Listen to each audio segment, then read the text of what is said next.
Welcome to the Spirit Guide Daily. Hey, when we're in a collective, we all share energy, and the Guardian of the Night's Tarot bring us through predictive cards. My good old standby, the Energy Oracle by Sandra and Taylor, which is the deck that I recommend people just starting out in reading get, and only read them in the upright. Why they lose all meaning in reverse, I'm not really sure why. And this is the Wisdom of the House of the Night Oracle. It's one of the Colette Baron Reid ones, I believe, and it's just beautiful. Let's get going with the Guardians of the Night. I have a slight night theme, don't I? Guardians of the Night Tarot. Let's get going here. Hey guys, don't forget to subscribe, please, because it helps my channel. And if you want to book me for a private reading, there's a link to my website in the description box down below. Please don't forget to hit the thumbs up button. It helps too. Let's get going here. I have the King of Swords in reverse. Okay.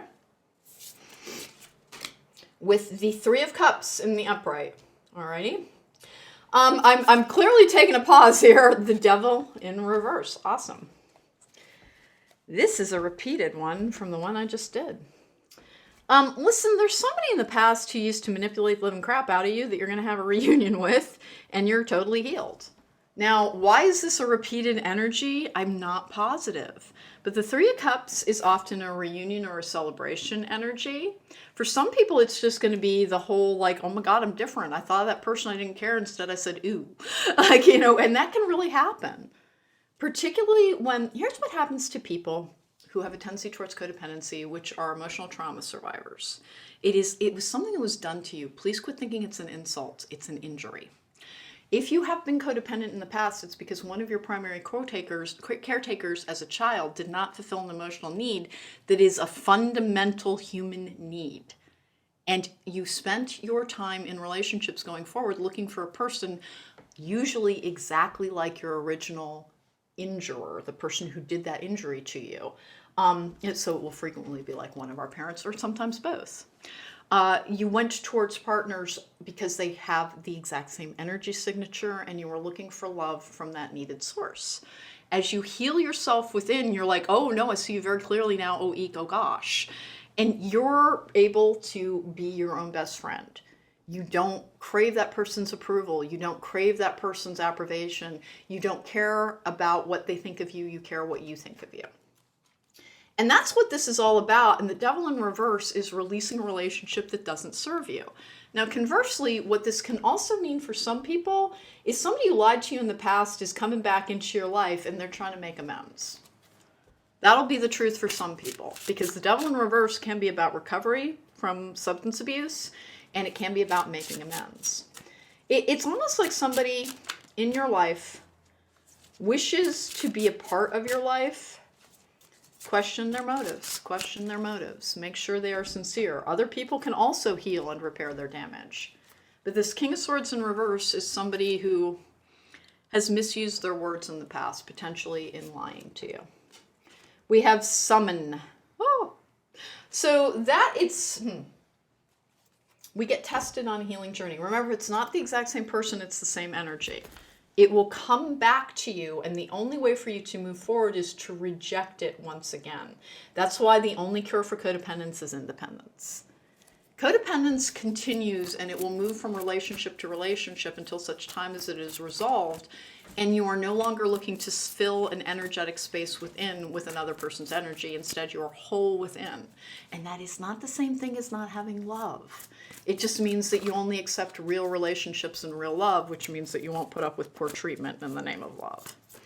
Here we go. Let's get going. Which is one of the big standards for knowing that you're healed. Is when somebody throws off a red flag, you're like, you know what? There's the door. Take your flags with you. There we go. Damn it. Door. I knew it. Door to romance is in the upright as well. That's really the feeling I've got on it. Is that it's like you have an opportunity to recognize a repeating energy signature. Now, there are two scenarios that are possible here. One is that the person has actually healed and there's a reason for celebration, and that there is a possibility of a relationship going forward.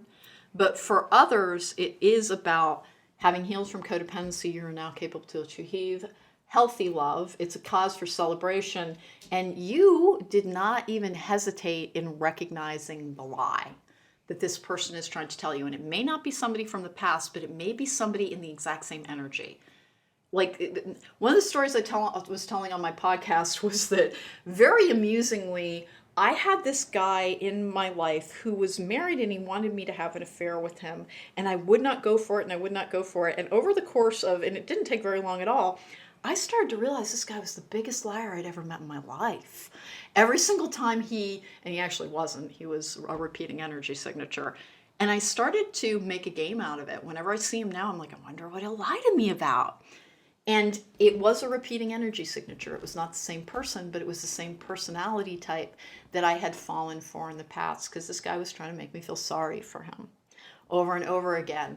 And instead, I felt sorry for his wife. And that was one of my healing plateaus. Now, I've never gotten involved with married people or people who were involved with somebody else. But like most codependent people, I have not had a healthy relationship dynamic in my life. And now I'm able to spot red flags, and instead of thinking I can help you turn that flag from red to white or green, I think, I hope that you do well with that flag. Goodbye, I'm not in the flag business. And that's what is really going on here. There are opportunities coming to you, and for some people it will be rejecting an old energy that you have outgrown. But for others, it will be that somebody has done their own work and is ready in their own right. And you don't need to make anything happen.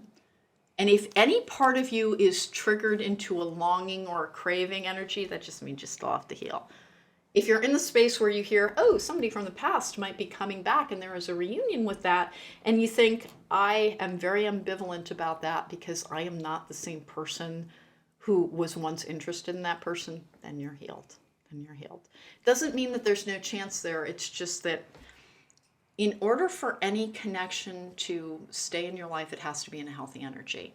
This person's in a really healthy energy, and regardless of what they say to this person, see the summon energy, I should have gotten that. I beg your pardon. The devil energy in reverse is healing from codependency. Once you have let go of a codependent energy, oh my God, will it try and get you back? It really will. It's like that magnet energy comes back into your life. The more you reject it, the more it will try to come back, and you will eventually be laughing at it. But it does actually mean that you're ready for healthy romance if that is your vibe, if that's what you want to go towards. And remember, it's a perfectly legitimate choice to be like, no, I'm just happy with my life as it is, unless I meet the absolute perfect person. For right now, I'm my perfect person. And that's a very healed energy to be in. This is fascinating to me. And I know I'm going to have people watching this who have not achieved that yet. And I also have people who want to tell me, I don't want a relationship. That's fine. You can make that decision. This then would not be your message. So this is the message for people who have been healing and have really achieved a feeling of empowerment. They don't feel victimized by the world any longer. They feel healed. They feel as if they understand themselves a lot better, and they feel happy and excited about the life as this Three of Cups indicates, but they've healed from codependency. I'm interested to see what this does for different people, because it's going to be different for everybody. Stand tall, stand in your power, and know that only those who are truly worthy of your life should be allowed to remain in it. Take care. Be well.